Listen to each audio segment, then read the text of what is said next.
రేవంత్ రెడ్డిని 100 రోజుల తర్వాత మేము ప్రశ్నించడం మొదలుపెట్టినాం.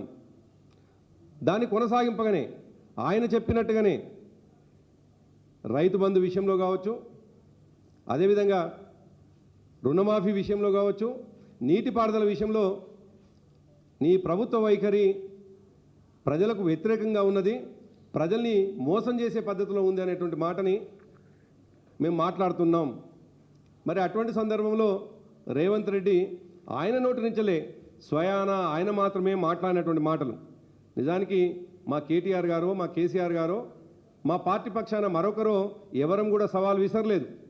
మేము సవాళ్ళ కంటే కూడా ప్రజలకు ఇచ్చినటువంటి హామీలని అమలు చేయమనేటువంటి హక్కుగా మాట్లాడతాం తప్ప సవాల్ని విసరాల్సినటువంటి అవసరం మాకు లేదు. అయినప్పటికీ ఆయన విసిరినటువంటి సవాల్లో భాగంగానే ఒక్కసారి మీడియా మిత్రులు ఇంతకుముందు వినుంటారు, మళ్ళీ ఒకసారి వినిపించే ప్రయత్నం చేస్తాను. కేటీఆర్ వస్తాడో, కిషన్ రెడ్డి వస్తాడో, నరేంద్ర మోడీ వస్తాడో, కాంగ్రెస్ పార్టీ కార్యకర్తలను తీసుకొని నేను వస్తా అని సూటిగా సవాలు విసురుతున్న మిత్రులారా. ఆయనే చెప్పిండి నా కేసీఆర్ వస్తాడా కేటీఆర్ వస్తాడా అన్నాడు.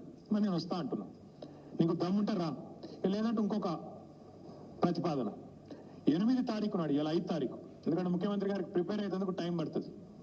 8 తారీఖు నాడు 11 గంటలకు మేమందరం వస్తాం, సోమాజిగూడ ప్రెస్ క్లబ్. దయచేసి నన్ను క్లబ్లకు పబ్బులకు పిలవద్దు, దయచేసి నన్ను క్లబ్లకు పబ్బులకు పిలవద్దు. కూడా ప్రెస్ క్లబ్ లో టీడీపీ నేత రేవంత్ రెడ్డి మాట్లాడుతున్నారు. ప్రస్తుతం లైవ్ చూద్దాం. ముందుకు నడిపించే ప్రయత్నం చేసిండు. హైదరాబాద్ సోమాజిగూడలో జరుగుతున్న మీట్ ది ప్రెస్ లో కాంగ్రెస్ వర్కింగ్ ప్రెసిడెంట్ రేవంత్ రెడ్డి మాట్లాడుతున్నారు. లైవ్ లో చూద్దాం. అయితే ఆయన అన్నటువంటి మాటనే నేను సవాల్ విసురుతున్నా, మీరు ఎవరొస్తారో రండి అని. మేమేం అసందర్భంగా మాట్లాడలేదు. మా కేటీఆర్ గారు అసందర్భంగా ఎవరినో పిలిస్తే నేను వస్తా అని ముందుకు ఉరికి రాలేదు. స్వయాన మా వర్కింగ్ ప్రెసిడెంట్ కేటీఆర్ గారి పేరు తీస్తే మరి ఆయన వేదిక అయితే ఆయన విసిరినటువంటి సవాల్లోనే ఆయన వేదిక ఏం చెప్పలేదు. అది అసెంబ్లీ అన్నాడా, మరో ప్లేస్ అన్నాడా, ఆయన సవాల్ విసిరింది కాబట్టి గౌరవప్రదంగా ప్రజల గొంతుకగా ఉండేటువంటి ప్రజాస్వామ్యం అంటే ప్రజాస్వామ్య విలువలకు అనేక సందర్భాల్లో గౌరవంగా వేదిక అవుతున్నటువంటి సోమాజిగూడ ప్రెస్ క్లబ్కు రమ్మని చెప్పేసి మా కేటీఆర్ గారు ఆయన సవాల్ని స్వీకరించినారు. నిజానికి ముఖ్యమంత్రి అసెంబ్లీకి రమ్మని సవాల్ విసురుడో, మరో దగ్గరికి రమ్మని సవాల్ విసురుతనేమో మరో విధంగా ఉంటుండే. ఆయన సవాల్ను స్వీకరించి సోమాజిగూడ ప్రెస్ క్లబ్కు రమ్మని చెప్పేసి మేము మాట్లాడితే ఇంతకుముందు మీకు వినిపించినట్టుగా సోమాజిగూడ ప్రెస్ క్లబ్ని క్లబ్బులు పబ్బులు అని చెప్పేసి అవమానపరచడం చాలా దుర్మార్గం. దీన్ని బీఆర్ఎస్ పార్టీ తీవ్రంగా ఖండిస్తూ ఉంది. ఇవాళ ప్రజా సమస్యలకు అనేక సందర్భాల్లో ఢిల్లీలోని కాన్స్టిట్యూషన్ క్లబ్, హైదరాబాద్లోని ప్రెస్ క్లబ్బులు అనేక చర్చలకు అవకాశం ఇచ్చినాయి. గొంతుక లేని వాళ్లకు గొంతుకైంది సోమాజిగూడ ప్రెస్ క్లబ్. అనేక మంది మేధావులు ఆదివాసీల నుండి మొదలుకొని లంబాడి తండాల్లో ఉన్నటువంటి గూడాల్లో ఉన్నటువంటి వారి గొంతుకగా అనేక సమావేశాలు నిర్వహించింది ఇవాళ Somajiguda press club. Somajiguda press club అంటే మరి దురదృష్టం ఏంటంటే రేవంత్ రెడ్డి లేదు, ఆయన 2014 ముందుకున్నటువంటి కాంగ్రెస్ పార్టీ నడిపించినటువంటి క్లబ్ అంటే పేకాట క్లబ్లు అనుకుంటున్నాడు ఆయన. ఇండ్లల్లో వాళ్ళు నడుపుతున్నటువంటి పేకాట క్లబ్బుల్ని మేధావులు అందరూ కూర్చుంటూ మావో చెప్పినట్టుగా 100 పూలు వికసించాలి, 1000 ఆలోచనలు వర్ధిల్లాలనేదైతే మావో చెప్పినాడో, సంఘర్షించాలని మావో చెప్పినాడో ఆ పద్ధతిలో ఇవాళ ప్రతి క్లబ్ కూడా, అది పోలీస్ ఆఫీసర్స్ క్లబ్ కావచ్చు, ఆఫీసర్స్ క్లబ్ కావచ్చు, కాన్స్టిట్యూషన్ క్లబ్ కావచ్చు, అనేక మంది మరి ఒక 10 మంది కలిసేటువంటి కలయిక కలిసినటువంటి క్లబ్ని ఇవాళ పేకాట క్లబ్బులాగా మాట్లాడి పబ్బులాగా మాట్లాడి ఇవాళ జర్నలిస్టులని అవమానపరిచినటువంటి రేవంత్ రెడ్డి జర్నలిస్ట్ సమాజానికి క్షమాపణ చెప్పాలని చెప్పేసి డిమాండ్ చేస్తూ ఉన్నాం. అదే సోమాజిగూడ క్లబ్లో ఈ మాట్లాడుతున్నటువంటి రేవంత్ రెడ్డి సరిగ్గా ముఖ్యమంత్రి అయ్యే కంటే 20 రోజుల ముందు సోమాజిగూడ ప్రెస్ క్లబ్లో ఆయన ప్రెస్ మీట్ పెట్టినటువంటి విషయాన్ని మర్చిపోయిండు. సోమాజిగూడ ప్రెస్ క్లబ్ వేదికగా మా ప్రభుత్వం పైన అనేక విమర్శలు చేసినటువంటి రేవంత్ రెడ్డి ఆ సోమాజిగూడ ప్రెస్ క్లబ్ని అవమానించడం అనేటువంటిది దుర్మార్గం. రేవంత్ రెడ్డికి ఒక లక్షణం ఉన్నది, ఏరు దాటగానే తప్ప ముంచేటువంటి లక్షణం ఉన్నది రేవంత్ రెడ్డికి. అందుకే ఆయన అనేక సందర్భాల్లో ఒక మాట చెప్పుకుంటూ వస్తున్నాడు, నేను నల్లమల బిడ్డను తొక్కుకుంటొచ్చి ముఖ్యమంత్రి అయినని. ఎస్, నువ్వు ఉత్తమ్ కుమార్ రెడ్డిని తొక్కింది వాస్తవమే, నువ్వు కోమటిరెడ్డి వెంకటరెడ్డిని తొక్కింది వాస్తవమే, నువ్వు శ్రీధర్ బాబుని తొక్కుంటొచ్చింది వాస్తవమే, నువ్వు కాంగ్రెస్ జెండాలను మోసినటువంటి అనేక మంది నాయకులని, త్యాగాలు చేసినటువంటి నాయకులని నీ కుట్రలతోటి నీ కుతంత్రాలతోటి తొక్కుకుంటూ వచ్చింది వాస్తవమే.